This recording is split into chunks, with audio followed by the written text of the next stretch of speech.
A Filipino Valentine's Day.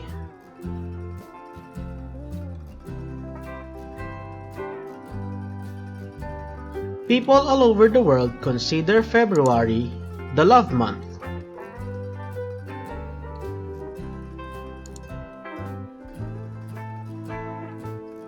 Filipinos are not immune from the Valentine's Day fever.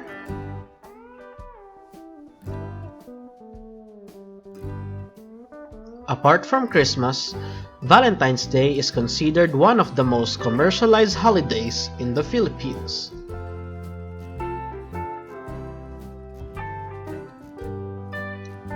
In a lot of ways, Valentine's Day celebrations in the Philippines are very similar to those in Western countries.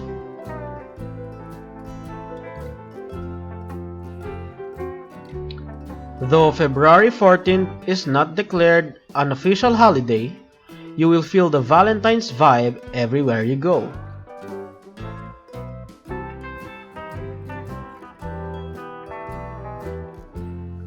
Shops, whether big or small, decorate their interiors with hearts and cupid arrows.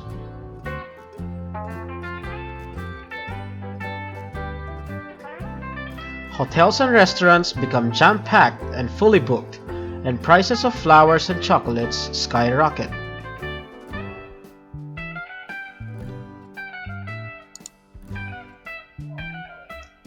Valentine's Day is also the cause of bad traffic, especially in the metro area where all the big malls are situated.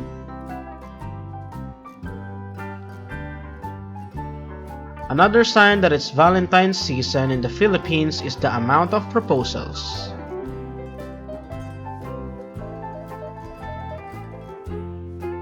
Some couples even decide to get married in February, just in time for Valentine's Day.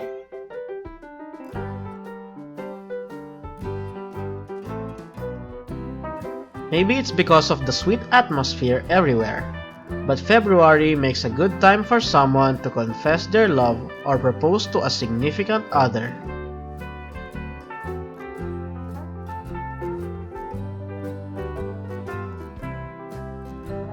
With Filipino culture being deeply rooted in Christianity, they value marriage a lot.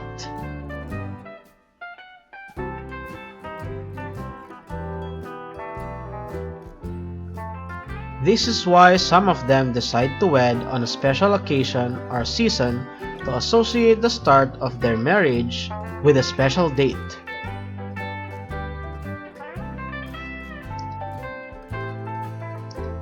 Valentine's Day is a perfect time for two people to seal their love for eternity.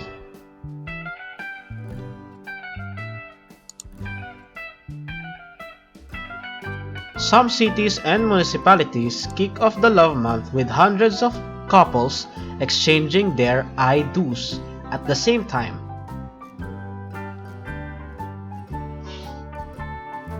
These couples who decide to partake in mass nuptials will enjoy free of charge wedding paraphernalia, including the flowers, wedding cake, venue, a sumptuous bouquet, and in most cities, even the rings.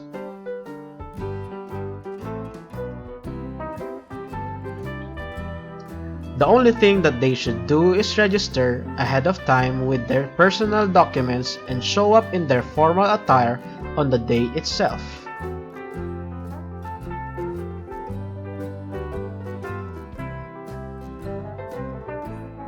It's like a date and getting hitched at the same time. Free expenses. How cool is that?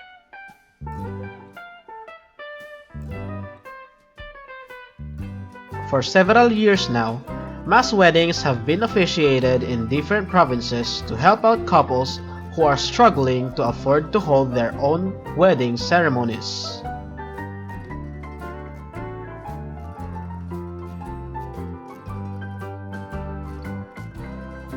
Most of them are already living together and have their own families but could not pay for a wedding ceremony.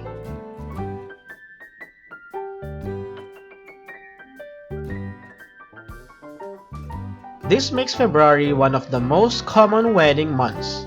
December is the most popular.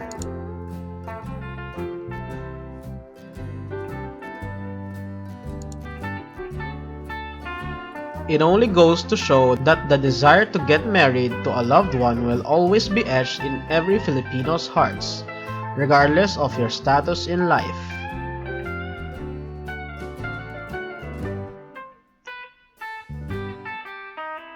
Whether you can afford the lavish ceremony or just simple celebration to exchange vows, marrying the love of your life is the important thing.